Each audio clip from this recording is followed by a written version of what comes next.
இடைவிடாமல். என்ன விடாமல்? இடைவிடாமல். அல்லேலூயா. இடைவிடாமல் சொல்லுங்க. தொடர்ச்சி. அடுத்தது அதுக்கு ஸ்பேஸே வராது. அதெல்லாம் கேப் விடாம இடை விடாமல். அதுதான் அல்லேலூயா. நீங்க ஞாயிற்றுக்கிழமை வந்துட்டு அடுத்த ஞாயிற்றுக்கிழமை வரைக்கும் பார்த்தீங்களா? அது இல்லை. கேப் இல்லாம இடை விடாமல். நம்ம என்ன செய்வோம்? ஒரு வாரம் வந்துடும், அடுத்த வாரம் தான் செய்வோம், லீவ் போட்டுருவோம். எப்படி வேலைக்கு லீவ் போடுறோமோ நம்ம என்ன செய்வோம்? சபைக்கு லீவ் போட்டுருவோம். அதை நான் சொல்ல இடை விடாமல். அதுதான் என்னுடைய மெசேஜுடைய தலைப்பு. வாசிப்போம். இதுல வந்து மொத்தம் ஒரு 6 காரியம் எடுத்திருக்கேன். இடைவிடாமல் ஜெபியுங்கள், இடைவிடாமல் துதியுங்கள், இடைவிடாமல் போதியுங்கள், இடைவிடாமல் தியானியுங்கள், இடைவிடாமல் நம்புங்கள், இடைவிடாமல் ஊழியம் செய்யுங்கள். அல்லேலூயா. 6 காரியத்தை எடுத்துக்கிறேன். ரொம்ப ரத்தன சுருக்கமாக. அதை உங்களுடைய சூழ்நிலை நான் அறிந்திருக்கிறேன். கர்த்தர் நிச்சயமாக அதற்கேற்றாமல் நம்முடைய உதவி செய்வார். 2 தெசலோனிக்கர் எடுத்தவங்க டக்குன்னு வாசிங்க. 2 தெசலோனிக்கர் 5ஆம் அதிகாரம் 7ஆம் வசனம்.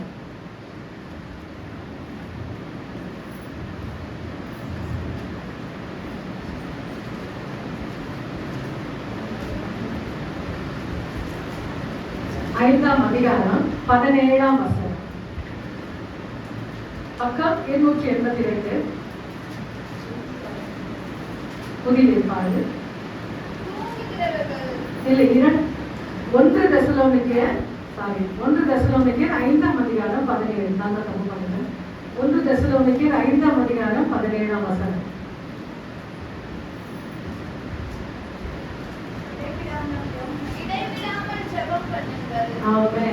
சத்தமா வாசிக்கிறீங்க. நான் சொன்ன பாத்தீங்களா, உன் வாயை விரிவாய்த்தல எதனால் நிரப்புவானா? நன்மையால் நிரப்புவேன். அல்லேலூயா. சத்தமா வாசிங்க. ஆமென். ஆவிக ரொம்ப மேட்ச் ஆகும். ஆமென். அல்லேலூயா. அந்த ஒரு கீர் எடுப்போம் பாத்தீங்களா? அந்த ஆட்டோலயே வண்டியில பாத்தீங்கன்னாக்கா ஃபர்ஸ்ட் கீர், செகண்ட் கீர், தேர்ட் கீர் சொல்லுவோம் பாத்தீங்களா? அந்த கீர் போட்டு ஓட்டினாதான் அது ஒரு என்ன சொல்றது, ஒரு வேகம். என் வேகத்துக்கு சிஸ்டர் தெபோரா தான் கரெக்ட். ஆமென். அல்லேலூயா. இடைவிடாமல் ஜெபம் பண்ணுங்கள். ஆமென். அல்லேலூயா. இன்னைக்கு நம்ம ஜெபிக்கிறோம், ஏதோ வெள்ளிக்கிழமை வந்து ஜெபிக்கிறோம், ஏதோ சண்டே வந்து நாம் ஜெபிக்கிறோம். ஆனா இந்த இடத்துல சொல்லப்பட்ட ஒரு வசனம் என்னவென்றால், அப்போஸ்தலர் பவுல் சொல்லுகிறார், இடைவிடாமல் ஜெபம் பண்ணுங்கள். அப்ப என்ன சிஸ்டர், 24 மணி நேரம் நம்ம உட்கார்ந்து போட்டு பைபிள் கையுமா இருக்கணுமா? கேட்கலாம். ஆண்டவர் அப்படி சொல்லுங்க. எப்பவுமே அவர் நினைப்பாக இருக்கும்.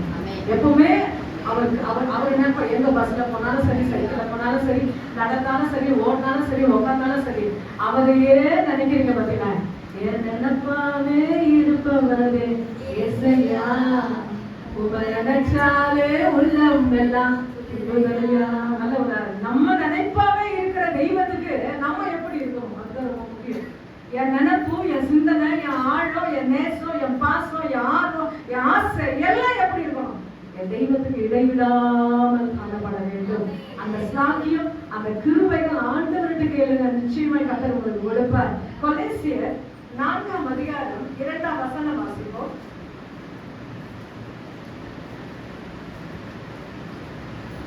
இடைவிடாமல் ஜெபம் பண்ணுங்கள். ஜெபத்திலே விழித்திருங்கள். ஆமென். அல்லேலூயா. கொலோசியர் 4ஆம் அதிகாரம் 2ஆம் வசனத்துல இடைவிடாமல் ஜெபம் பண்ணுங்கள், ஸ்தோத்திரத்துடனே என்ன செய்யணுங்க?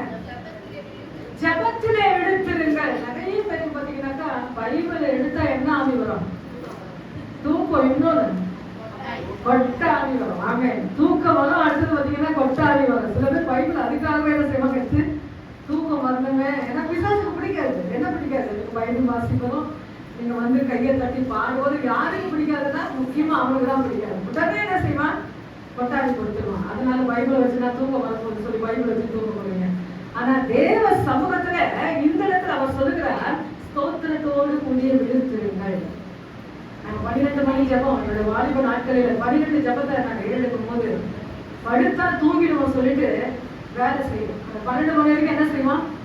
இருக்கிற வேலை எல்லாம் இழுத்து போட செய்வோம். என்ன செய்வோம்? எல்லா வேலையும் என்ன செய்வோம்? எக்ஸ்ட்ராவே செய்யும். ஏன்னா 12 மணிக்கு தூங்கிடக்கூடாதுன்னு சொல்லி அந்த வாலிப நாட்களில் கரெக்டா எல்லா வேலையும் முடிச்சுட்டு அந்த 12 மணிக்கு உட்காந்துரும். ரொம்ப முக்கியமான நேரம். ஆண்டவர் அசைவாடுகிற நேரம்.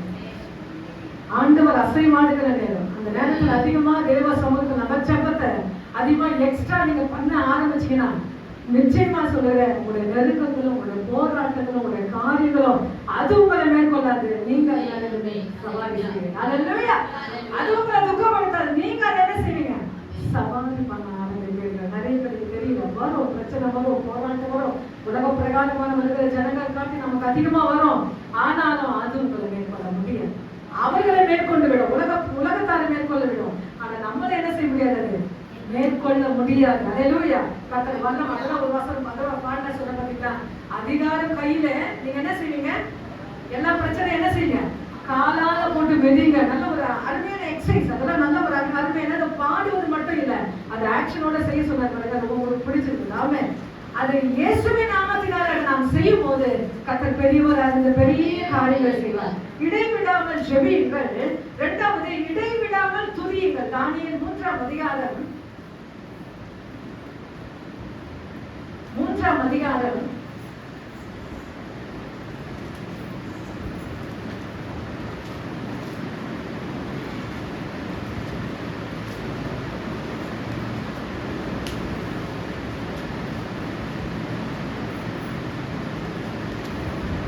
11 வாசிங்க. எவனாகிலோ ஒருத்தர வாசிங்க. 11, 12 ஒருத்தர், 13 ஒருத்தர வாசிங்க. எவனாகிலோ தாழ்ந்து விழுந்து பணிந்து கொள்ளாமற்று போனான், அவன் எதிரே இருக்கிற அக்கினி சூளையில் நடுவிலே போடப்பட வேண்டும் என்று ராஜாவாகிய நீ கட்டளையிட்டீரோ.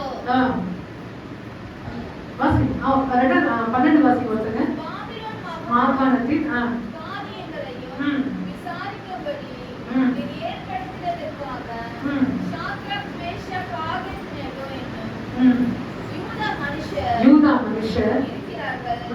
அவர்கள் ராஜாவாகிய உம்மை மதிக்கவில்லை. அவர்கள் உம்முடைய தேவர்களுக்கு ஆராதனை செய்யாமல்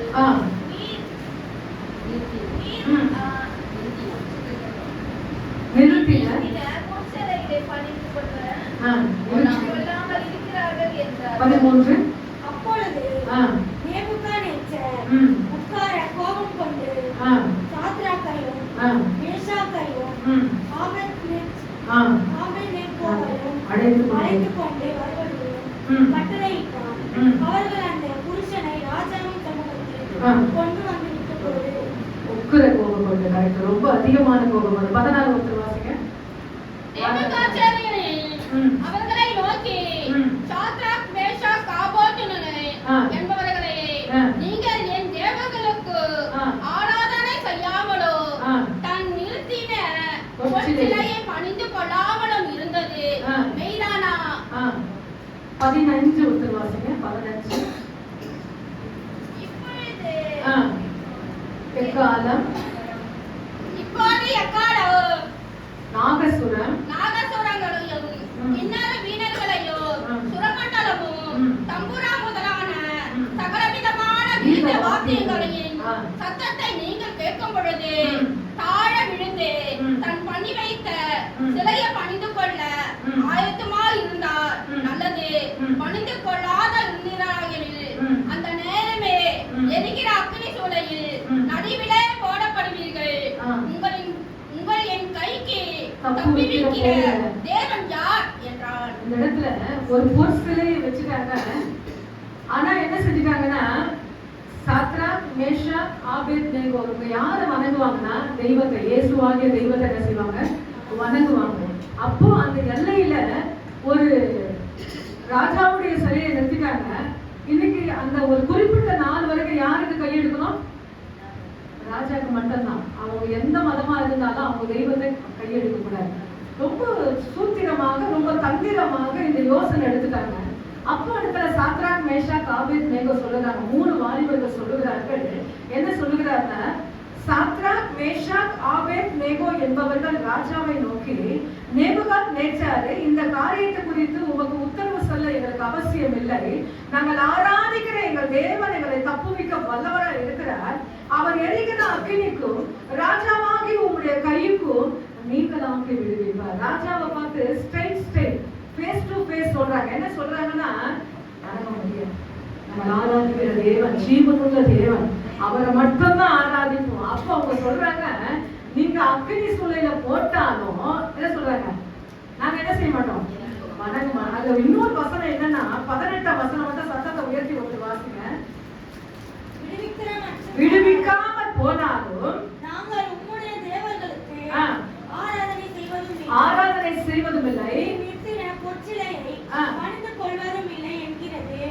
ராஜாவாகிய உமக்கு தெரிந்திருக்க கடவுளே. போதும். அல்லேலூயா. எங்களை உள்ள போட்டாலும் சரி, அந்த இடத்துல எங்க ஆண்டவர் எங்களை விடுவிக்காமல் போனாலும் நாங்க செலுத்த மாட்டோம். அந்த கனத்தை யாருக்கு கொடுக்க மாட்டோம், உமக்கு கொடுக்க மாட்டோம். அல்லேலூயா. தேவன் எங்களை விடுவிக்காமல் போனால் இதுதாங்க தீர்மானம், இதுதாங்க வைராக்கியம். நிச்சயமாக இந்த வைராக்கியம் உடனே வராது. வசனம் கேட்க கேட்க அந்த சாரம் நமக்குள்ள ஊறதான் இது எப்படி வரும்னா கொப்பளித்து வெளியே வரும். ஆனா வசனம் கேட்கும் போதுதான் அந்த சாரத்தின் வல்லமை, அந்த சாரத்தின் மகிமை நமக்கூட நம்முடைய சரீரங்களுடைய ஆவியுடைய ஆத்மாவுடைய சரீரத்துல முற்றிலுமாக எப்படி வரும்னா, பிரச்சனைன்னு ஒண்ணு வரும்போது அது கொப்பளித்து வெளியே வரும். கொப்பளிக்க வேண்டும். இந்த கொப்பளிக்க பார்க்கும் போது என் ஆண்டவர் பரலோகத்திலே அவர் இறக்குகிற ஒரு தேவனாக இருக்கிறார். அக்னி சூளையில 3 பேர் போட்டாங்கன்னா 4வது நபர் யார் சொல்லுங்க, ஆண்டவர் இறங்குகிறார். அப்படிப்பட்ட ஒரு தீர்மானங்களுக்கு நிச்சயமா என் ஆண்டவர் சவால் அளிப்பார். அல்லேலூயா. நீங்க செக் பண்ணி பாருங்க, உங்களுடைய எல்லையா இருந்தாலும் சரி, அல்லேலூயா, உங்களுடைய கூடாரமா இருந்தாலும் சரி, அல்லேலூயா, நீங்க செக் பண்ணி பாருங்க. அல்லேலூயா. வார்த்தை நீங்க அள்ளி வீசுங்க, கர்த்தர் நிச்சயமாக கர்த்தர் உங்களோடு இருக்கிறார். அல்லேலூயா. ஒரே ஒரு பாடலை பாடி, அல்லேலூயா, நல்ல ஒரு அருமையான பாடல், இந்த மெசேஜுக்கு ஏற்ற ஒரு அல்லேலூயா பாடல், இடைவிடாமல் ஆராதிப்போம். ஆமென். Thank you God. எனக்கு தெரிந்த ஒரு பாடல்.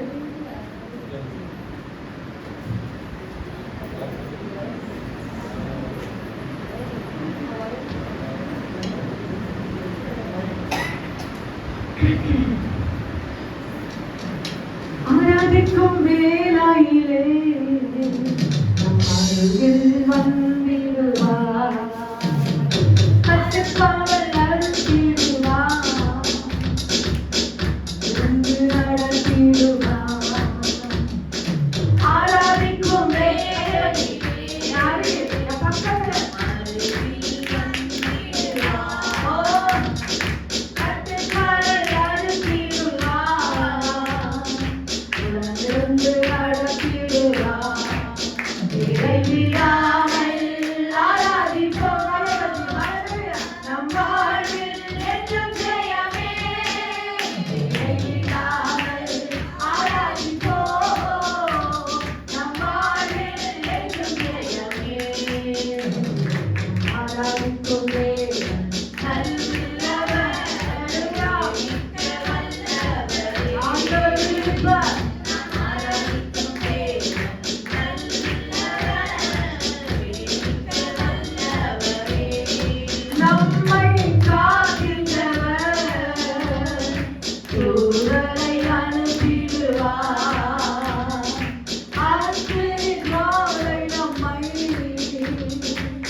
இடைவிடாமல் இந்த பாயிண்ட் என்ன சொல்லுங்க, துதியுங்கள். 3வது நமக்காக வாசிக்க போகிறோம். லூக்கா எழுதின சுவிசேஷம் 19ஆம் அதிகாரம் 47ஆம் வசனம்.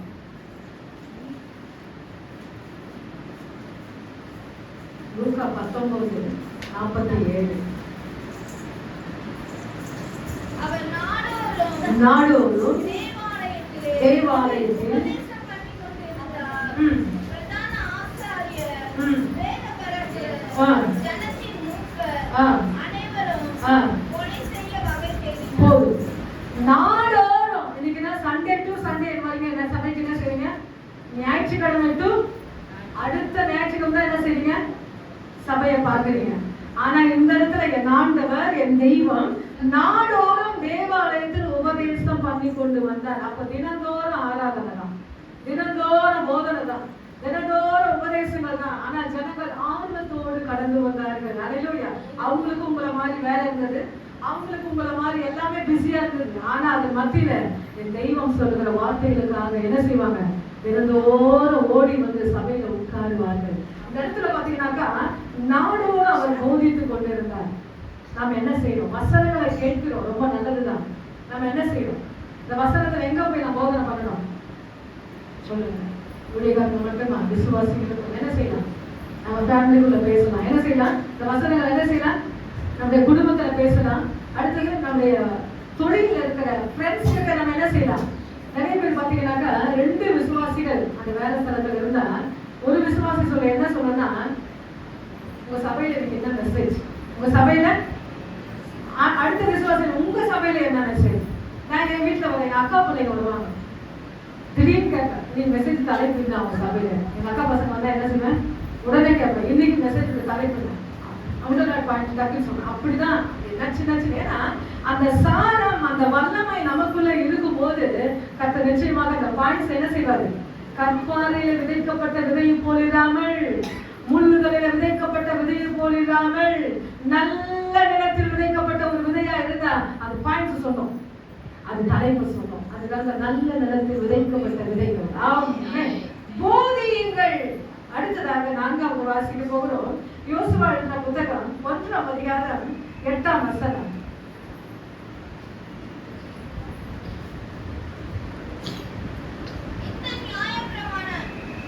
கரெக்ட். யோசுவா இந்த நியாயப்பிரமாண புஸ்தகத்திலே உன் வாயை விட்டு பிரியாதிருப்பதாக இதிலே எழுதியிருக்கிறவைகளெல்லாம் நீ செய்ய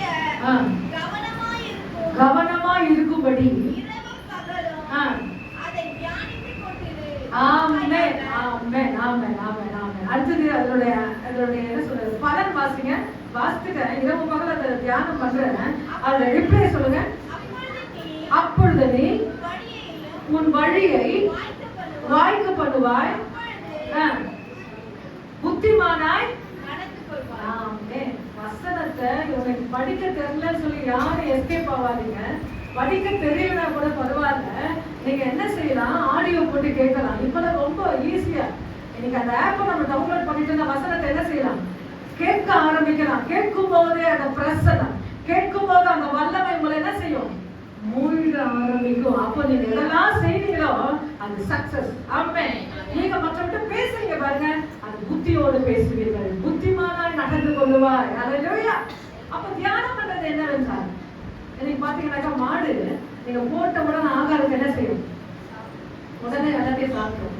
கொஞ்ச நேரம் பொறுத்து அதோடைய சரித்திரத்தை நம்ம கேள்விப்படுவோம்னா மறுபடியும் என்ன செய்வோம்? வெளியே கொண்டு வந்து அசை போடும். பொறுமையா சுழற்சி சுழற்சி சுழற்சி அல்லேலூயா சாப்பிடுவோம். அதுதான் அசை போடுவது. இன்னைக்கு இந்த இடத்துல நம்ம கேட்கிற காரியங்கள், கேட்கிற சம்பவங்கள், கேட்கிற சாட்சிகள், கேட்கிற வசனங்களை எப்படி நாம் பேசுகிறோம், எப்படி அதை நாம் தியானம் பண்ணுகிறோம், அதுதான் ரொம்ப முக்கியம். அதுல இன்னொரு வசனம் வாசிங்க. சங்கீதம் 1ஆம் அதிகாரம். ஒருவர் 1ஆம் வசனம் வாசிங்க, ஒருத்தர் 2ஆம் வசனம் வாசிங்க, ஒருத்தர் 3ஆம் வசனம் வாசிங்க.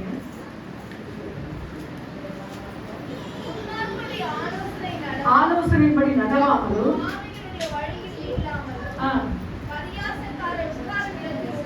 உட்காராமலும் 2ஆம் வசனம் பிரியமாயிருந்து இரவும் பகலும் அவருடைய வேதத்தில் தியானமாய் இருக்கிற மனுஷன் 3வது அவன் கால்களில் ஓரமாக நடப்பட்டு நடப்பட்டு தன் காலத்தில் தன் கனியை தந்து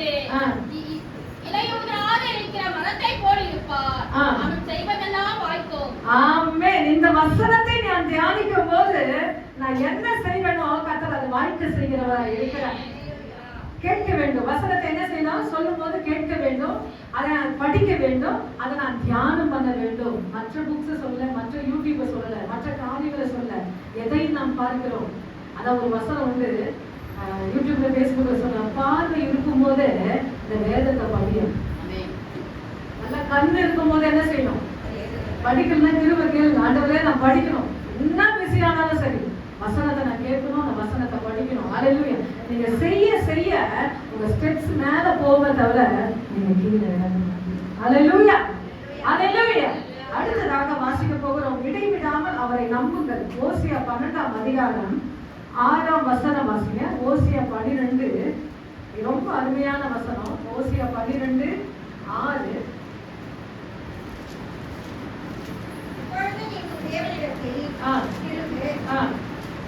கரெக்ட்.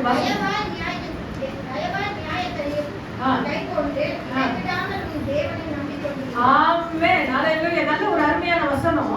இப்போதும் நீ உன் தேவனிடத்தில் திரும்பு, தயவையும் நியாயத்தையும் கைக்கொண்டு. என் ஆண்டவர் நியாயம் உள்ளவர், என் ஆண்டவர் நீதி உள்ளவர். அதனால நீ என்ன செய்யணுமா? தயவையும் நீதியையும் கைக்கொண்டு இடைவிடாமல் உன் தேவனை நம்பிக்கொண்டு இருக்கு. எனக்கு ஆண்டவர் சொல்லிட்டாரு, ரொம்ப சூறாவளி காற்று அதிகமா இருக்கிறது. பேதுரு சொல்றாரு, இயேசு கிறிஸ்து தண்ணி மேல நடந்து வராரு, இவருக்கு அதிகமான ஒரு ஆசை, அவரை மாதிரி நானும் நடக்கணும். யார மாதிரி? ஏசப்பா மாதிரி நடக்கணும் சொல்லி அவர் சொல்றாரு. ஆண்டவரே இந்த தண்ணியில நானும் நடக்க முடியுமா? அப்ப ஆண்டவர் சொல்றாரு, நிச்சயமா. சில பேர் பாத்தீங்கன்னாக்கா கீபோர்ட் கற்றுக் கொடுக்கும் போதெல்லாம், பேடு கற்றுக் கொடுக்கும் போதெல்லாம், சில இன்ஸ்ட்ருமெண்ட்ஸ்ல கற்றுக் கொடுக்கும் போது முக்கியமான காரியத்தை சொல்லி கொடுக்க மாட்டாங்க. என்ன செய்ய மாட்டாங்க? முக்கியமான சரக்கெல்லாம் என்ன செய்ய முடியாது, அவங்களால வெளியே கொண்டு வர மாட்டாங்க. ஏன்னா ரொம்ப நாட்கள் அவங்க கிட்ட வரணும், ரொம்ப நாளா வரணும் சொல்லி அந்த ஃபீஸ்க்காக என்ன செய்வாங்கன்னா ரொம்ப முக்கியமான காரியத்துல சொல்லி கொடுக்க மாட்டாங்க. ஆனா என் ஆண்டவர் சொல்லிட்டார், தைரியமா வா என்று சொல்லிட்டாங்க. அதாவது ஒரு வசனம், என்னை விட நீங்க பெரிய காரியங்கள் என்ன செய்வீங்க? செய்வீர்கள். ஹல்லேலூயா. ஆண்டவர் மரணத்தில் இருக்கிறவரை லாஸ்ட்ல வெளியே கொண்டு வந்துட்டாரு.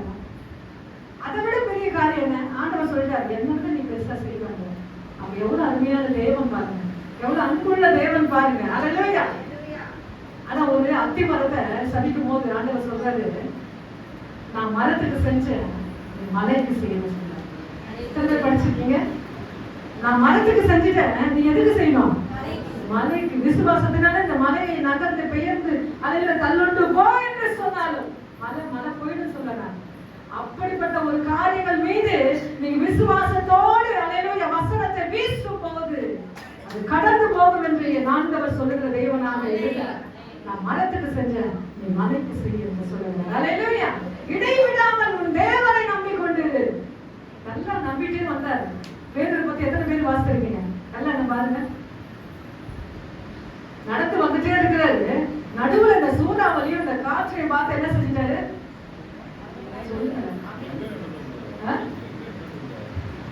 தண்ணி மேல நல்லா நீங்க நல்லா பைபிள் படிச்சிருக்கீங்கன்னு சொல்லி நான் சும்மா சாதாரணமா லைட்டா அப்படி கடந்து ஃபுல்லா சொன்னா டைம் பத்தாது நமக்கு. தண்ணி மேல நடந்து போறேன் ஆண்டவர். பேதுருக்கு ஒரு பேர் உண்டு சரித்திர புத்தகத்துல, முந்திரி கொட்டையா. என்ன கொட்டையா? 12 டிசிஷன் இருப்பாங்க, யார் பேசுவானா? பேதுரு மட்டும் தான் பேசுறேன். அப்படிப்பட்ட ஒரு முந்திரி கொட்டையா இருந்தாலும் என் ஆண்டவர் சொல்லுகிறார், உன் மேலதான் என் சபையை கட்டுவேன். அப்போ 2ஆம் அதிகாரத்துல பயந்திருந்த பேதுரு, ஒளிந்திருந்த பேதுரு, பரிசுத்த ஆவியானவர் 50வது நாள்ல ஊற்றின உடனே யாருமே எழுந்திருக்கலையாம். எல்லாரும் சொல்றாங்களா, இவங்கெல்லாம் அந்நிய பாஷை பேசுறாங்க, இவங்கெல்லாம் குடிச்சிருக்காங்களா, இவங்க நம்ம பாஷையை பேசுறாங்களே, இவங்கெல்லாம் குடிச்சிருக்கிறாங்கன்னு சொல்லும் போது அவரால் முடியல. எழுந்து நின்று 11 கூட எழுந்து நின்று, அப்ப அந்த 12 பேர் அப்படி மொத்தமா எழுந்து குரூப்பா நிக்கிறாங்க. அதுல பேசுறது யாருன்னா பேரு மட்டும் தான் பேசுறேன். பைபிள் படிச்சவங்க பாருங்க. அப்போ 2ஆம் அதிகாரத்துல பேசும்போது ஜனங்கள் 3000 பேர் ரட்சிக்கப்பட்டாங்களாம், 5000 பேர் ரட்சிக்க. அதான் உன் மேல என் சபையை நான் கட்டுவேன். புரியுதுங்களா? உன் மேல என் சபையை கட்டுவேன். மற்றவருடைய வல்லமை அப்படியாக அபரிமிதமாக காணப்பட்டது. இடைவிடாமல் உன் தேவனை நம்பிக்கொண்டிரு. அப்ப நடந்து வந்துட்டே இருக்கிறார் பேதுரு. பக்கத்துல பிரச்சனை பார்த்த உடனே என்ன செய்யறாரு? அமிழ்ந்து போயிரு. அப்ப ஆண்டவர் சொல்றார், பயப்படாத, விசுவாசம் உள்ளவனா என்று சொல்லி ஆண்டவர் தூக்கி விடுங்க. இப்படி நம்ம பிரச்சனைகளை பார்க்கிறோம், பக்கத்துல இருக்கிற எல்லா காரியங்களை பார்த்து நம்முடைய நம்பிக்கையை நாம் இழக்கிறோம், நம்முடைய அல்லேலூயா பிரைஸ், நம்முடைய விசுவாசத்தை நாம் இழக்கிறோம், பேசுகிற காரியங்களை கண்டு நாம் பயந்து போகிறோம். ஆனா இங்க வசனம் சொல்லுகிறது, அந்த வசனம் முடிவடைகிற நேரத்துல ஒருத்தர் வாசிங்க, அந்த 6ஆம் வசனம் மறுபடியும் வாசிங்க. இப்போது வாசிங்க ஓசியா 12. இப்போது நீ உன் தேவனிடத்தில் திரும்பு, தயவையும் நியாயத்தையும் கைக்கொண்டு இடைவிடாமல் உன் தேவனை நம்பிக்கொண்டிரு. பின்னாடி இருக்கிற வைரகிஸ்ட் வாசிங்க. இப்பொழுது நீ உன் தேவனிடத்தில் திரும்பு, தயவையும் நியாயத்தையும் கைக்கொண்டு தேவனை இடைவிடாமல் உன் தேவனை நம்பிக்கொண்டிரு. நம்ம சுத்திலமா நிறைய பேர் இருக்காங்க, அவிசுவாசமா பேசி பேசி பேசி நம்ம என்ன செய்வாங்க, அந்த நம்பிக்கையிலிருந்து, அந்த விசுவாசத்திலிருந்து, தேவன் மேல இருக்கிற அந்த பாசத்திலிருந்து நம்மளை வெளியே அனுப்ப பார்ப்பார்கள். ஆனா நீங்க என்ன செய்வீங்க, என்ன பேசணும், விசுவாசத்தோட பேசணும். அல்லேலூயா. நிச்சயமா நான் ஆராதிக்கிற தேவன் பெரியவர், அவர் விடுவித்தாலும் விடுவிக்காமல் போனாலும் நான் நம்பிக்கொண்டிருக்கிற ஆண்டவர் பெரியவர்.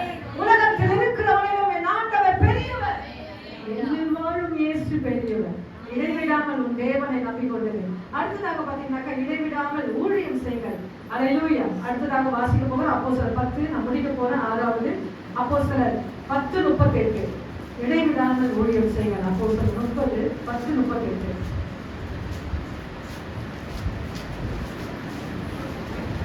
நசரேயனாகிய இயேசுவையே ஆமென். தேவன் பரிசுத்த ஆவியினாலும் வல்லமையினாலும் அபிஷேகம் பண்ணினார். தேவன் அவரோடு கூட இருந்தபடினால் ஆமென். அகப்பட்ட யாவரையும்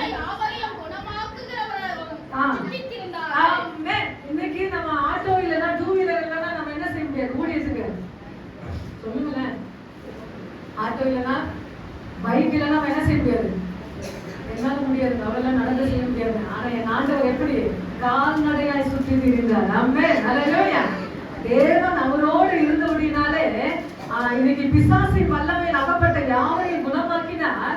நிறைய பேருக்கு நன்மை செஞ்சாங்க. சொல்லுங்களேன், இன்னைக்கு ஆண்டவர் உங்களோட இருக்கிறாரா? ஆமென் சொல்லுங்க. முதல் வசனமே நீங்க இந்த யுத்தத்தை நடத்தணும், கர்த்தர் உங்களோட இருக்கிற ஒரு வசனம் 2:4 வாசனம். இன்னைக்கு ஆண்டவர் நம்மோட இருந்தா ஒரு பிரச்சனையோடு வருவனுக்கு நீங்க என்ன செய்வீங்க, சொல்லுங்க. ஜெபம் பண்ணா கர்த்தர் விடுதலை கொண்டு நிச்சயமா ஒரு பிரேயர் ரிக்வெஸ்ட் எழுதி கொடுங்க, எங்க சபையில கொடுக்குறோம், நான் ஜெபிக்கிறேன், என் தனிப்பட்ட முறையில ஜெபிக்கிறேன் அப்படின்னா. ஏன்னா தேவன் அவரோடு இருந்தபடினால் அவர் நன்மை செய்தார். அடுத்தபடியாக பிசாசுடைய அசுத்தாவில யார் போராடி இருந்தாங்களோ அவங்களுக்கு விடுதலை கொடுங்க.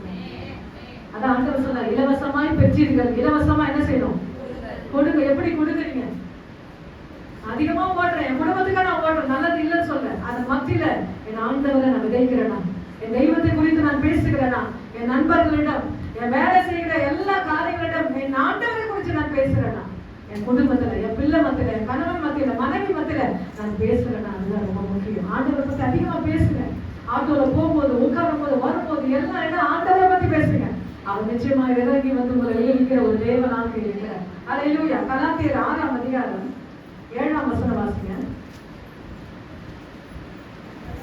கலாத்தியர் 6:7.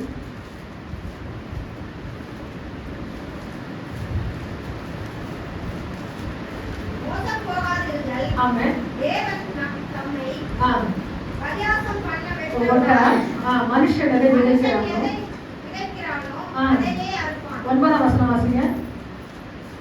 நன்மை செய்கிறதினால் சோர்ந்து போகாமல் இருப்போமாக, நாம் தளர்ந்து போகாதிருந்தால் ஏற்ற காலத்தில் அறுப்போம். ஆமென். அல்லேலூயா. தளர்ந்து போகாதிருந்தால் ஏற்ற காலத்தில் என்ன செய்யணுமா, அறுப்போம். அப்போ நன்மை செய்ய நம்ம என்ன செய்யக்கூடாது, எவ்வளவு நாள் நான் சொல்றேன், ஒரு வாரம் சொல்றேன், 2 வாரம் சொல்றேன், வரமாட்டாங்க. நன்மைங்க நீங்க இயேசுவை பத்தி சொல்றீங்க, அது எதுனாது உங்களுக்கு நன்மை. அந்த நன்மையை நாம் சொல்லும் போது சோர்ந்து போகாமல் சொல்லணும். அல்லேலூயா. அவங்க வரலன்னா கூட பரவாயில்ல, தொடர்ச்சியாக இயேசுவை பத்தி சொல்லிட்டே இருக்கு. உங்களுடைய கடமை, சொல்ல வேண்டிய கடமை நம்முடைய கடமை. கர்த்தர் நிச்சயமாக ஒரு நாள் ஒரு சமயம் வருவார், நிச்சயமா அவர்கள் சபையில கர்த்தர் தூணாக மாற்ற அவர் வல்லமையுள்ள தேவனாக இருக்கிறார். ஆமென். இன்னொரு வசனம் வாசிங்க. அப்போஸ்தலர் 20ஆம் அதிகாரம் 31 வாசிங்க. நான் முடிக்க விரும்புகிறேன். அப்போஸ்தலர் 20:31.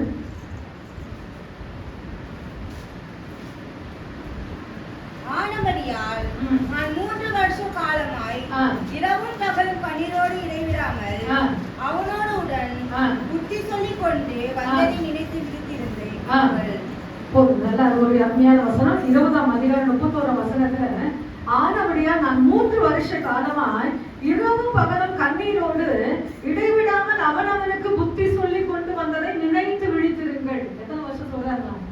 நம்ம ஒரு நாள் சொல்லிட்டு என்ன செய்வோம்? ஒரு நாள் பிள்ளைகளுக்கு இல்ல நம்ம சுற்றில இருக்கிறவங்களுக்கு கொஞ்சம் புத்திமதி சொல்லலாம். அவங்க பிரச்சனையோடு வராங்க, நான் சொன்னேன்ல இதை நீ செய்ய மாட்டேன் பார்த்தியா, அந்த எத்தனை நாள் சொல்லுவோம் சொல்லுங்க? ஒரு நாள் சொல்லுவோம், ஒரு வாரம் சொல்லுவோம், முந்தி போல ஒரு மாசம் சொல்லுவோம். ஆனா அவர் எத்தனை வருஷம் சொல்லியிருக்கிறாரா? 3 வருஷம். 3 வருஷம் இரவும் பகலும் கண்ணீரோடு. ரொம்ப நம்மனா சாதாரணமா கடந்து வந்துடலாம். ஆனா அவர் எப்படி ஊழியம் செய்யறாருன்னா, கண்ணீரோடு இடைவிடாமல் அவருக்கு புத்தி சொல்லி கொண்டு வந்தாரு. நம்ம சுற்றில இருக்கிறவங்களுக்கு, நம்ம சபையில இருக்கிறவங்களுக்கு நம்ம எப்படி புத்தி சொல்லணும், அதுதான் ரொம்ப முக்கியம். பிரச்சனை நேரத்துல, அல்லேலூயா, போராட்டமான நேரத்துல நான் நிறைய காரியம் என்கிட்ட வரவங்களுக்கு நான் ஷேர் பண்ண வேணும்னா, செக் பண்ணுங்க. எந்த இடத்துல ரொம்ப வீக்கா இருக்கிற செக் பண்ணுங்க, அதை மாற்றிக்கொள்ளுங்க. கர்த்தர் உங்களை மாற்றங்களுக்கு கொண்டு போவாரு தவிர கீழே விட மாட்டார். ஆண்டவர் பார்த்து கேள்வி கேட்காதீங்க, உங்களை நீங்க செக் பண்ணுங்க.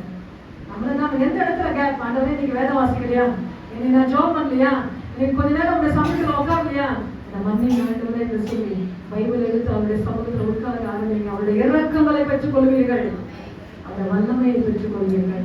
அடுத்ததாக வாசிப்போம். 2 தீமோத்தேயு 1ஆம் அதிகாரம் கடைசி வசனம் 3ஆம் வசனம் வாசிங்க. இது என்னுடைய மெசேஜுடைய கடைசி வசனம். 2 தீமோத்தேயு 1ஆம் அதிகாரம் 3ஆம் வசனம்.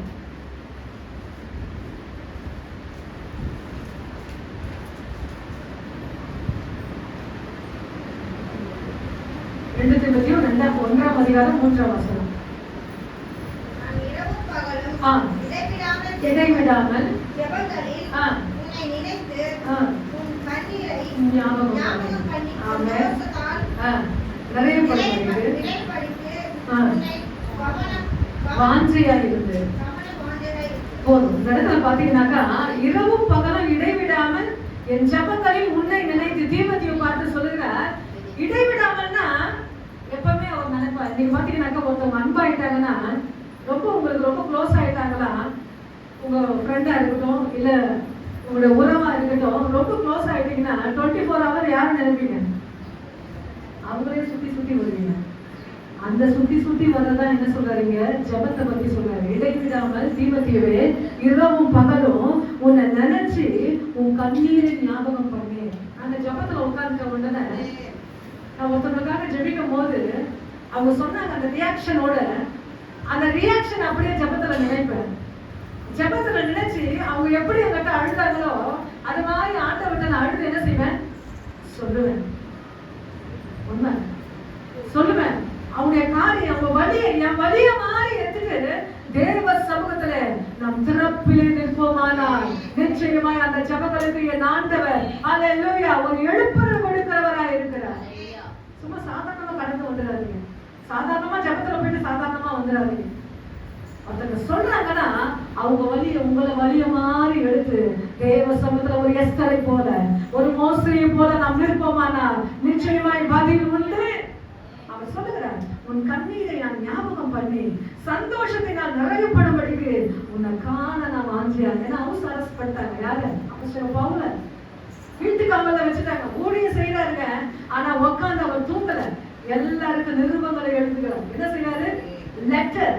லெட்டர்னா 1 தீமோத்தேயு 2 தீமோத்தேயு 1 கொரிந்தியர் 2 கொரிந்தியர் எபேசியர் கலாத்தியர் பிலிப்பியர். அதனாலதான் 14 நிருபம் அப்போஸ்தலர் பவுல் எழுதுகிறார் என்று சொல்லப்பட்டிருக்கிறது.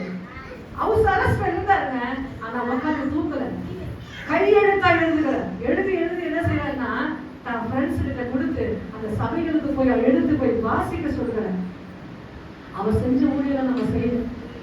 அவர் சாதாரணமா செய்யல, கண்ணீரோடு சொல்லுகிறார். அந்த ஊழியத்தை எப்படி செஞ்சனா கண்ணீரோடு செய்கிறேன். தனிப்பட்ட நபரை பார்த்து சொல்லுகிறார், அவன் கண்ணீரை என் ஜெபத்திலே ஞாபகம் பண்ணி. உங்ககிட்ட யாரெல்லாம் ஜெபிக்கிறார், நீங்க சும்மா சாதாரணமா சொல்ல நான் ஜெபிக்கிறேன், நிச்சயமா நான் ஜெபிக்கிறேன் சொல்லிட்டு நீங்க வந்துடலாம். நிச்சயமா நாங்கள் கணக்கு கேட்கிற தெய்வனாக இருக்கிறார். நீங்க ஜெபிக்கிறீங்களா? நீங்க அவங்களுக்கு வாக்கு கொடுத்துறீங்க, ப்ராமிஸ் பண்ணிட்டீங்க ஜெபம் பண்றேன்னு, நீங்க அதை நிறைவேற்றுறீங்களா? அதிகமா அமாவாசை ஜெபம், குடும்ப ஜெபம், தலைமை சபையில் ஜெபிக்கும் போது ஒரு காரியத்தை குறித்து ஆண்டவர் ஏதாவது நான் ஜெபிக்க மறந்துட்டேன்னா, என்கிட்ட நிறைய பேர் சொல்லியிருக்கிறாங்க, யாருக்குன்னா நான் ஜெபிக்க மறந்துட்டேன்னா அவங்க எல்லாரையும் நினைச்சு கொண்டு ஆண்டவர்னு சொல்லி கடைசியில் அந்த ஜெபத்தை சொல்லி நான் முடிப்பேன். இன்னைக்கு நிச்சயமாக மற்றவங்களுக்கு நான் ஜெபிப்பேன்னு சொல்லி நீங்க ப்ராமிஸ் பண்ணிட்டு வந்துட்டாலும் நீங்க மறந்து போயிட்டீங்கன்னா கர்த்தர் கணக்கு கேட்கிறேன். அவர் சொல்லுகிறார், என் ஜெபங்களை உங்களை நினைத்து நீங்க நினைச்சு ஜெபிக்கிறீங்களா? என் குடும்பம், என் வட்டம், என் கணவன், என் பிள்ளை, இவங்களே வட்டம் போட்டு ஜெபிக்காரு, ரொம்ப நல்லதுதான். ஆனா யோபு தன் சிநேகத்திற்காக ஜெபிக்கும் போதுதான் அவனுடைய சிறை இருப்பு மாற்றப்பட்டது. எப்ப பார்த்தாலும் முட்டிப்பட்டாலும் என் பிரச்சனை, என் கணக்கு, என் காத்து எல்லாம் இல்ல. எனக்கு கர்த்தருடைய பிள்ளைங்க, தேவ சமுத்திரம் மற்ற காரியங்களுக்காக ஜெபிங்க. ஜெபத்தினுடைய ரகசியம் என்னன்னா, மற்றவர்களுக்கு நீங்க ஜெபிச்சீங்கன்னா தான் உங்க நிலை மாறும், உங்களுடைய நிலைகளை மாற்றுகிறது. எல்லாரும் படிட்டு தேவ சமுத்திரம் ஜெபிக்க போகிறோம். எல்லாரும் முழங்கால் பண்ணிடுவோம். இடைவிடாமல் என் தெய்வன் மேல வாஞ்சு, என் ஆண்டவர் மேல நம்பிக்கை, என் ஆண்டவர் மேல பாசம், இடைவிடாமல் நம்முடைய ஆராதனை எப்படி இருக்கிறது, ஆண்டவரை குறிச்சு நம்முடைய நினைவு எப்படி இருக்கிறது, ஆண்டவரை குறிச்சு இருக்கிற நம்முடைய பார்வை எப்படி இருக்கிறது. ஏதோ ஞாயிற்றுக்கிழமை வந்து அடுத்த ஞாயிற்றுக்கிழமை பைபிள் தூக்கிட்டு வரேன்னா உங்களை செக் பண்ணுங்க, நான் எந்த நிலையில இருக்கிற ஆவிக்குரிய பாதையில. ஞாயிற்றுக்கிழமை டு ஞாயிற்றுக்கிழமை இல்ல, எனக்கு அருமையான கர்த்தருடைய பிள்ளைகளை 24 மணி நேரம் என் ஆண்டவர் அனுதினமும் ஆலயத்துல போதகம் பண்ணி கொண்டு வந்தார். அவருக்கும் பசி இருந்தது, அவருக்கும் தூக்கம் இருந்தது. உங்களை போல என்னை போல ரத்தமும் சதையும் உடையவராய் இருந்தார். ஆனாலும் நாடோ